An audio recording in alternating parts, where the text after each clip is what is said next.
안녕하십니까 여러분. 유저지에 산 남자, 유익한 정보를 사랑하는 남자 유사남입니다. 여러분들에게 지금 중요한 정보가 떠서 이렇게 급하게 영상을 만들고 있는데요. 여러분들 지금 다들 아실 거예요. 바이든이 원래 인프라 법안이라는 걸 굉장히 밀고 있었어요. 자기의 최대의 과제로 현재 밀고 있던 법안이 있었는데 이게 상원의원에서 드디어 통과가 됐습니다. 그리고 하원에는 이미 민주당이 꽉 잡고 있기 때문에 거진 통과가 되는 걸로 예정이 되어 있고요. 결국 이게 어떻게 통과가 됐냐면, 원래 여러분들 모르겠지만 미국에는 예산 조정 절차라는 게 있어요. 원래는 상원의원에서 60명이 동의를 해야지만 법안을 통과시킬 수 있는데, 한 번에 관해서 딱 한 번 예산 조정 절차를 통해서 필리버스터를 우회해서 50명만 넘으면 법안을 통과시킬 수 있는 법안이 있습니다. 근데 이 예산 조정 절차 Reconciliation Act를 통해서 드디어 인프라 법안이 통과가 됐어요. 원래는 6트릴리언 달러짜리 엄청나게 큰 법안이었는데 조먼치 아저씨가 야 이거 안 돼. 아 이거 안 돼. 야 이거 불가능해. 이거 인플레이션 크게 이렇게 하면서 이렇게 어떻게 보면 민주당 안에 스파이처럼 행동함으로써 이 6트릴리언 달러짜리가 437빌리언 달러짜리로 자기의 입맛대로 이 조먼치 아저씨가 바꿨어요. 매번 그 50명을 채우기 위해서는 이 조먼친 아저씨가 꼭 동의를 해주는 게 가장 중요한 골자였는데, 이분이 결국 막판에 7월 달에 자기의 마음을 바꿔주면서 공화당 애들 뒤통수 빡 하고 때리더니 드디어 오늘자로 이 법안이 통과가 됐는데요. 이 법안의 주요 골자가 무엇인지, 이 법안을 통해서 승리하는 사람들은 누구고, 이익을 받는 사람들은 누구고, 손해를 보는 사람들은 누구인지, 정말로 테슬라, 토요타, 뭐 아니면 포드, GM, 아니면 루시드 이런 회사들이 다 이득을 받는지, 자 여러분들하고 하나씩 짚어보도록 할게요. 일단 가장 중요한 건 이 법안에 어떤 내용이 들어가 있느냐겠죠. 가장 첫 번째로 중요한 내용은 메디케어가 약값을 제약회사들하고 협상해서 약값을 낮출 수 있게 하는 권한을 메디케어한테 줬어요. 어떻게? 이 메디케어 오바마 케어에 가입되어 있는 시니어들이 1년에 최대 $2,000까지만 약값을 내게 하는 법안이 통과가 됐습니다. 제약회사들한테는 대부분 일단 안 좋은 뉴스예요. 요거에 관해서 좀 이따가 더 디테일하게 알려드리도록 할게요. 자, 두 번째는 가장 돈이 많이 들어간 법안이에요. 기후변화와 그린 에너지의 법안인데, 자, 약 374빌리언 달러 정도가 책정이 됐고요. 거진 한 60%, 70%가 여기에 책정이 된 거예요. 7,500달러의 전기차 세금 공제 혜택인데요. 다들 아시겠지만 이게 원래 누적 20만 대까지만 세금 공제를 해줬어요. 근데 이게 해제가 됐습니다. 자, 이제 여러분들이 전기차를 살 때 세금 공제를 신청하시면 7,500불까지 세금 공제를 받으실 수 있어요. 그럼 여기서 혜택을 볼 회사들이 누구냐? 다들 아시겠지만 테슬라, 포드, GM, 요런 것들 관련한 모든 큰 전기차 회사들이 앞으로 포함이 될 거예요. 예전에는 테슬라가 아무래도 전기차를 많이 팔아먹던 때 테슬라만 받아먹던 전기차 세금 공제를 이 20만 대의 리밋이 풀리면서 테슬라도 더 많은 혜택을 받을 수 있게 되고요. 앞으로 들어올 전기차들도 더 많은 혜택을 가져갈 수 있게 되는데, 다만 여기에 포함되지 않는 것들이 있어요. 5만 5천 불 이상의 가격 태그를 달고 있는 전기차나 8만 불 이상의 픽업 혹은 SUV는 이 전기차 세금 공제 혜택에 포함이 되지 않고요. 그리고 전기차가 꼭 북아메리카에서만 만들어져야 하고요. 중국과의 배터리 공급망을 끊어야 됩니다. 한마디로 중국과의 관계를 어느 정도 벌어야 된다는 소리. 요거는 과연 테슬라가 어떻게 대응할지, 테슬라가 뭐 정확히 말하면은 중국과의 배터리 공급 타이가 이어져 있는지는 잘 모르겠지만, 일단 만약에 많은 전기차 회사들한테는 요런 부분들이 고민이 될 수는 있겠어요. 요 부분은 제가 잘 모르겠습니다. 자, 일단 요런 부분이 법안에 포함이 돼 있고요. 이거는 일단 포드와 GM의 로비 합작을 통한 이뤄낸 결과라고 하더라고요. 자, 그리고 세 번째, 대기업 회사 기준으로 법인세 최저세율을 15%를 도입을 하고요. 그리고 1%의 자사주 매입을 할 때, 이거 좀 중요한데, 여러분들 여태까지는 자사주 매입을 한다고 거기다 세금을 내진 않았거든요. 근데 구글, 페이스북, 뭐 아니면은 애플 등등이 자사주 매입을 하게 된다면 앞으로 미래에 거기에 대해서 1% 내가 매입하는 금액의 1%에 대한 금액을 세금으로 내야 된다고 합니다. 이 회사 법인세 최저세율은 150개 미만의 회사에만 해당을 하고요. 한마디로 빅테크들, 대기업들한테만 해당이 되고요. 구글, 페이스북 등등 큰 회사들한테만 해당이 됩니다. 왜냐면은 제조업체 같은 장비 및 시설에 투자하는 기업들은 어쨌건 어떻게 보면 미국 내에서 직장 창출을 하는 회사들이고 어떻게 보면은 뭐랄까요? 미들 클래스 한마디로 뭐 적당히 잘 사는 노동자들에게는 꼭 필요한 시설들이기 때문에 어떻게 보면 미국에서 직장 창출을 해주고 미국 내에서 경제를 먹여 살린다는 느낌이 있는 약간 뭐랄까 이 바이든이 맨날 밀고 있는 유니언들을 서포트할 수 있는 회사들은 요런 법안에 포함시키지 않았어요. 자, 요거는 중요하게 볼 만한 부분이고요. 그리고 4번은 80빌리언 달러를 IRS에 투자하기로 합니다. 왜? 말씀드렸지만 세금을 집행해야 되는데 여태까지는 세금 집행을 하고 싶어도 사람이 인력이 없어서 모든 조사를 못했어요. 정보가 쏟아져 들어오는데 그 정보를 분석할 사람이 없었고 그거를 실행할 사람이 없었는데 요거를 실행시키기 위해서 80빌리언 달러를 IRS에 투자합니다. 앞으로는 세금에 다들 조심하셔야 되겠어요. 자, 그리고 5번째. 세금, 요거 진짜 중요한데, 여러분들 바이든이 항상 밀고 있던 거 같잖아요. 야, 부자들한테, 세금을 떼어야 합니다. 부자들한테 37% 떼야 돼요. 막 이렇게 얘기를 했었는데, 이 세금 인상 법안이 포함이 안 돼 있어요. 트럼프가 세금을 내렸잖아요. 다들 아시겠지만 회사들에 대한 세금과 부자들에 대한 세금을 내렸는데 이게 전혀 인상되지 않았어요. 이건 부자들 40만 불 이상 버시는 분들한테는 아마 크나큰 호재가 되지 않았을 크나큰 호재가 됐을 거라고 개인적으로는 생각을 합니다. 자, 그다음 140개국과 협상되었던 모든 회사들에 대한 15%의 최소 글로벌 법인세가 시행이 안 됐어요. 포함이 안 된 겁니다. 이거는. 그리고 주 지방의 세금 공제 사우트라고 하거든요. 이제 어떻게 되면 여러분들이 예를 들어서 집을 사면 거기에 감가상각이라고 해가지고 어느 정도 세금 공제를 받을 수 있는 금액이 있어요. 근데 이게 상한선이 10,000불로 올리려고 뉴욕하고 뉴저지 주지사가 엄청나게 노력을 했는데 결국 이게 법안에 포함이 안 된 걸로 결판이 났습니다. 자, 그럼 이렇게 나왔으면 우리가 법안의 내용이 뭔지 알았으면 누군가가 수혜를 받는지를 알아야 될 거 아니야.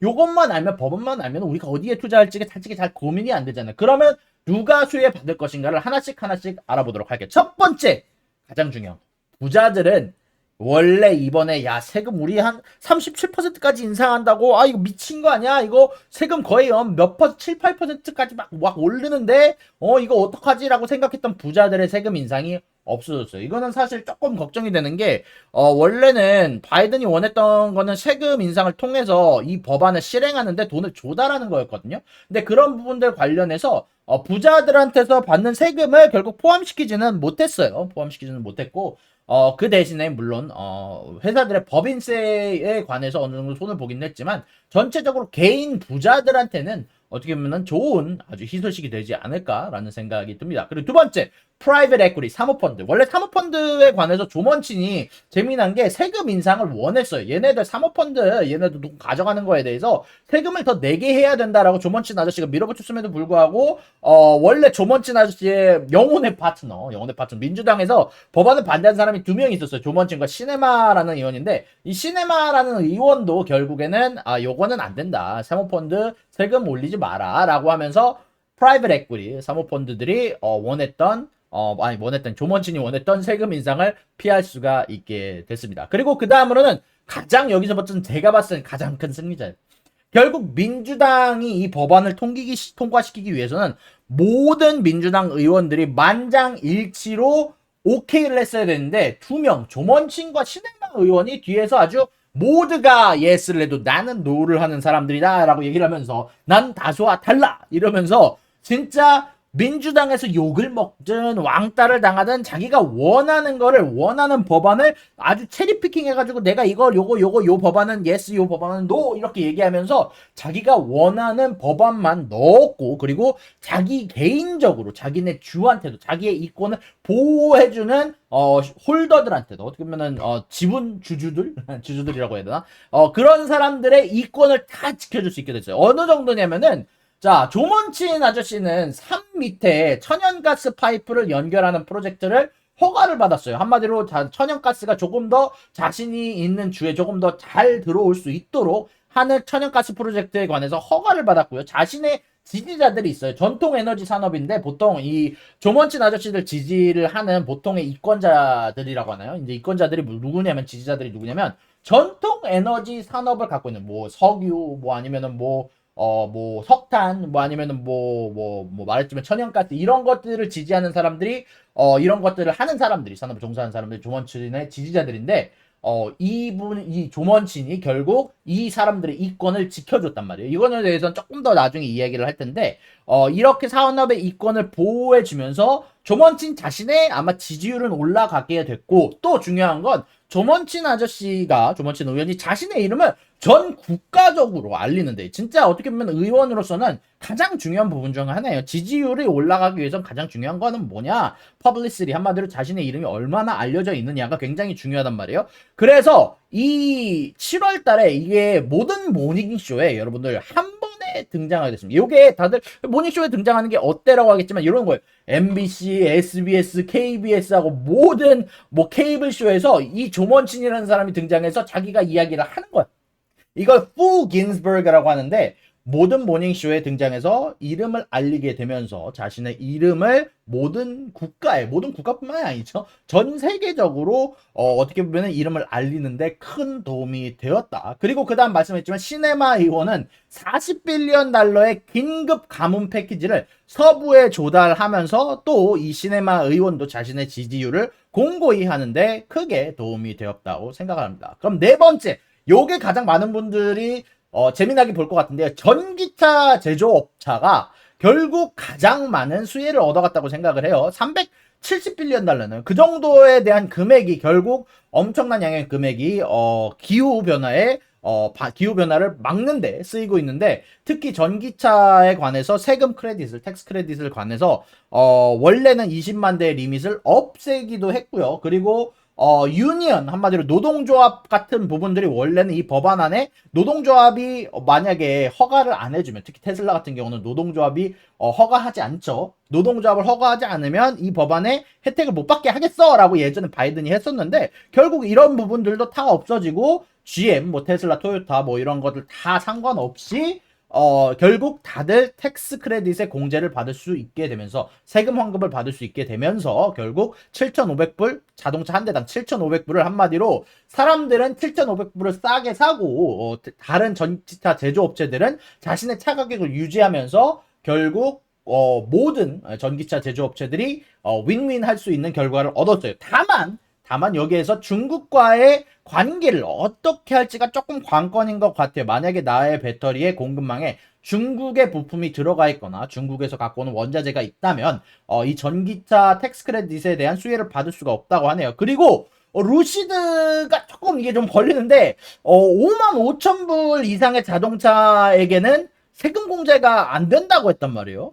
근데 제가 봤는데 루시드의 자동차들이 대부분이 5만 5천 불이 넘는 것 같아요. 그리고 말씀드렸지만 픽업 트럭이나 SUV 전기차 같은 경우는 8만 불까지 8만 불 이하로는 세금 공제를 받을 수가 있다고 하는데 일단 여기에 누가 포함되는지는 잘 모르겠어요. 개인적으로는 루시드가 가장 아쉽지 않을까? 루시드가 가진 자동차들이 대부분 다 고급 자동차라는 이미지를 갖고 있기 때문에 사실상 프라이스를 가격을 더 낮추기는 어렵지 않을까라는 생각을 하거든요. 그러다 보니까 아마 루시드 쪽에서는 요마 세금 공제에 대한 혜택을 많이 가져가지는 못할 것 같다. 그리고 그 다음에 말씀드렸잖아요. 조먼친 아저씨가 석유 회사들, 전통적 에너지의 회사들의 이권을 많이 잡아줬다고. 거기에 대해서 뭐가 포함되어 있냐면은 더 많은 땅을 시추할 수 있게 전통 에너지 사업자들한테 땅을 분배해 주는 거예요. 더 니네들 시축구멍 더 내도 돼. 이거 땅 빌려줄게 하는 거에 대해서 더 넓게 쓸 수 있도록 더 땅을 더 많이 빌릴 수 있도록 법안이 통과가 됐고요. 그리고 탄소 포집 기술에 대한 세금 환급을 지원을 늘렸습니다. 이런 것들 때문에 결국 이게 조먼친 아저씨가 넣어놓은 법안이고요. 이걸 통해서 조먼친 아저씨가 더 큰 지지율을 가져갈 수 있게 됐고요. 그리고 그 다음은 메디케어와 오바마 케어의 가입자들입니다. 자, 이 말씀드렸잖아요. 1년에 최대 2,000불까지만 약값을 내게 고정한다. 메디케어가 요거를 통하고 야 우리 2,000불밖에 못 내. 니네 이거 약값 적당히 해. 안 그럼 우리 니네들한테 공짜로 가져갈 거야. 이렇게 얘기할 수도 있게 되면서 약 제약회사들 입장에서는 아 그래? 그러면은 어차피 모든 사람들이 2,000불 최대 처방전에 걸리는 게 아니란 말이에요. 그래서 차라리 이 사람들은 어떻게 해야지 가장 많이 돈을 가져갈 수 있을까를 고민을 통해 해야 되기 때문에 아마 약값을 아마 오바마 케어나 메디케어하고 조금 더 줄이는데 아마 노력을 기울일 가능성이 커요.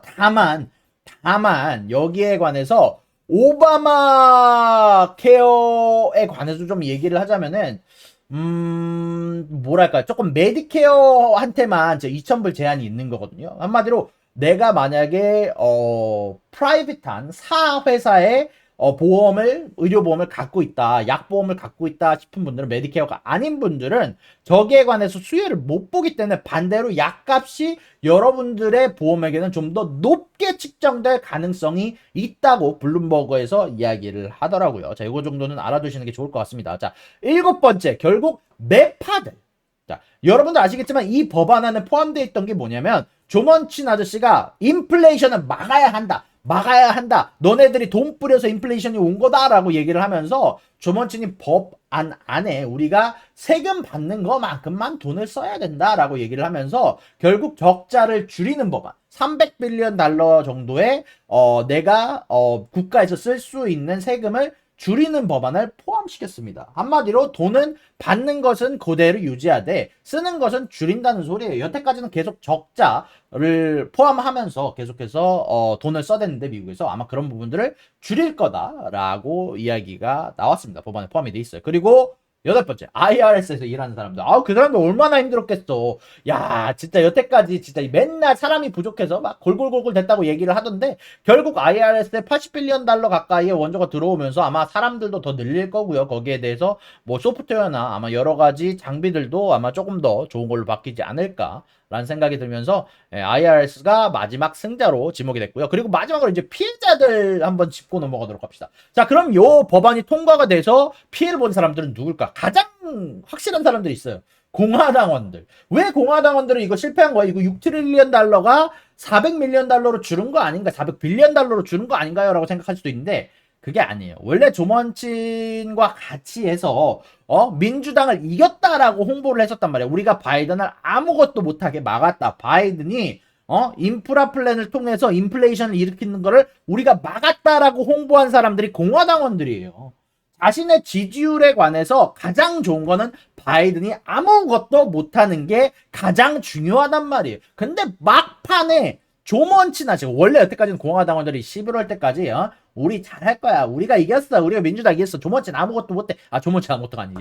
바이든 아무것도 못해라고 얘기했던 사람들이 이 공화당원들인데 결국 조먼치 아저씨가 7월 달 막판에 거하게 뒤통수를 때려주면서 아마 공화당의 지지율에 약간 어느 정도의 하락 아니면은 공화당원들이 아마 여태까지 홍보를 할 때처럼 똑같이 홍보를 할 수는 없을 거예요. 우리가 바이든의 인프라 플랜을 통해서 인플레이션이 오는 걸 막았다라고는 이제 더 이상 홍보를 못해. 한마디로 자신들의 홍보 구호를 바꿔야 할 거고 이게 어느 정도 지지율에 영향이 가게 되면서 가장 큰 피해자들은 아마 공화당원들이 될 가능성이 높다. 두 번째, 제약회사들. 아까 말씀드렸지만 메디케어 법안이 통과가 되면서 결국 시니어들이 보통 회사에 안 다니는 사람들은 보통 메디케어에 가입이 돼 있거든요. 아니면은 내가 자영업자다 싶은 사람들은 대부분 다 메디케어에 가입이 돼 있단 말이에요. 근데 결국 이 메디케어 법안에 2,000달러의 약값 상한이 생기면서 아마 민간보험업자들한테 돈을 더 받으려고 노력은 하겠지만 아무래도 제약회사들의 실적 하락은 어느 정도 예상이 되지 않나라고 개인적으로는 생각이 듭니다. 세 번째, 빅테크 회사들, 구글, 페북, 마소 등등. 왜? 가장 중요한 거. 일단 구글하고 페이스북은 여태까지 세금에 관해서 절세를 하는데 엄청나게 성공적이었었나 봐요. 이게 여러 가지 법안의 틈을 통해서 어떻게 보면 구멍을 통해서 세금을 줄이는데 이득을 내면서도 세금을 줄이는데 아주 성공적이었었는데 이번에 15%의 최저 법인세가 도입이 되면서 대기업들에 대해서 결국 구글과 페이스북이 내야 될 금액이 엄청나게 높아졌다는 이야기가 블룸버그에 써져 있고요. 그리고 중요한 거 1%의 자사주 매입 세금에 관해서 여러분들 다들 아시겠지만 뭐 빅테크 회사들은 최근에 다들 한 번씩 자사주 매입을 했단 말이에요. 그런데 이런 것들 관해서 앞으로 만약에 너네가 니네들 주가 부양하려고 자사주 매입을 하려면 1%의 세금을 내라는 법안이 통과가 됐기 때문에 월스트리트 애널리스트들이 생각하기에는 이제부터는 자사주 매입보다는 배당 금액을 늘려서 주가를 부양하려고 하는 게 더 많아질 것 같다라는 얘기가 있어요. 다만 여기에 대해서 우리가 생각을 해야 되는 건 배당금을 지급을 하게 되면 여러분들 배당금을 지급을 하게 되면 회사들 입장에서는 거기에 대해서 세금을 내는 건 아닌데 만약에 배당금 지급을 할 때 내가 주주다. 내가 주주들이라면 거기에 대한 세금이 어차피 정부 쪽으로 돌아가는 거기 때문에 정부 입장에서는 나쁠 게 없다. 라고 보시면 될 것 같고요. 다만 배당금이 늘어난다는 것 자체는 뭐랄까요? 주가가 올라가지는 않겠지만 조금 더 내가 주식을 들고 있으면서 이건 확정된 내용은 아니니까 아마 조금 더 패시브 인컴으로 잘 들어올 수는 있겠다라는 생각이 좀 개인적으로는 드네요. 자, 그리고 그 다음 주 및 지방세금 공제의 살트라고 해요. 이거를 주 및 지방세금 공제 상한선 이 살트라고 하는데 예를 들어서 내가 집을 갖고 있으면 내가 여기에 관해서 집이 노후화되는 만큼 여러분은 보통 세금을 덜 냅니다. 이걸 감가상각이라고 해요. 원래 여기에 대한 상한선이 원래 몇천 불이었는데 정확한 금액을 제가 모르겠는데 이거를 10,000불까지 올리고 싶어 했어요. 특히 뉴욕과 뉴저지주에서는 세금이 여러분들 엄청 셉니다. 여러분들 세금이 엄청 세다 보니까 여기에서 이 법안에 대해서 혜택을 받을 사람들이 많아요. 그러다 보니까 뉴욕이 뉴저지주의 의원들이 이런 법안을 굉장히 많이 밀고 있었는데 결국 이 상한선을 높이자가 결국 포함이 안 되면서 살트 상한선 높이자가 포함이 안 되면서 어떻게 보면 뉴욕 뉴저지주에 사는 분들이나 아니면은 내가 세금 공제를 10,000불 이상 받을 수 있는 분들 결국 돈을 많이 버는 분들 중에서 세금을 많이 내시는 주에 사는 사람들은 아마 안 좋은 소식이라는 생각이 개인적으로는 들고요. 그리고 마지막으로 얘기를 해드릴 분이 버니 샌더스. 여러분들 버니 샌더스가 사실 아시겠지만 대권 주자 중 하나였어요. 여태까지 계속 강력한 대권 주자 중 하나였는데 다 결국 져가지고 결국 통과가 되지 않았지만 자기가 밀고 있는 법안이 있었단 말이에요. 이걸 뉴 소셜 프로그램이라고 하는데 원래 여기에 들어갔던 게 뭐 공짜 대학교라든지 육아 비용 공제 아니면은 뭐 하우징 뭐 내가 뭐 집 사는데 관련한 세금 공제 이런 것들이 다 포함된 내용 한마디로 저소득층을 지원하는 내용이 많이 포함되어 있었는데 이 프로그램들이 다 빠졌어. 진짜 99대 1로 버니 샌더스만 동의표는 동의하고 99, 그러니까 모든 버니 샌더스를 제외한 모든 인원들이 6트릴리언 달러 너무 비싸다라고 하면서 결국 이 모든 법안이 빠지게 됐고 버니 샌더스가 주장하는 내용들이 다 빠지게 되면서 버니 샌더스는 원하는 바를 하나도 이루지 못했고요. 지지율도 아마 약간 떨어지지 않을까라는 생각이 들고 있는데 결국 요렇게까지가 승자와 패자로 나뉘면서 요렇게 법안에 대해서 여러분들 모든 부분을 다뤄봤습니다. 일단 여러분들이 가장 관심 있어 할 것은 결국 전기차 내용이라고 생각을 해요. 다만 말씀드렸지만 가장 여러분들이 아셔야 되는 건 중국과의 관계를 어느 정도 끊어야 한다. 내가 배터리를 제조함에 있어서 중국과 관계가 되어 있으면 안 된다. 첫 번째고요. 두 번째, 5만 불 이상의 전기차 그리고 8만 불 이상의 픽업 트럭 혹은 SUV 전기차들은 이 세금 공제 혜택을 받을 수 없다. 이런 부분도 여러분들이 생각을 하시면서 어떤 회사들이 과연 이득을 받을 수 있을까? 여러분들이 생각하시면 좋은 결과 있을 수 있을 것 같습니다. 여러분 여기까지 뉴저지에 사는 남자 유익한 정보를 사랑하는 남자 유사남이었고요. 여러분들 꼭 좋아요 구독과 알림 설정 눌러주시길 바라면서 저는 여기서 마치도록 하겠습니다. 감사합니다.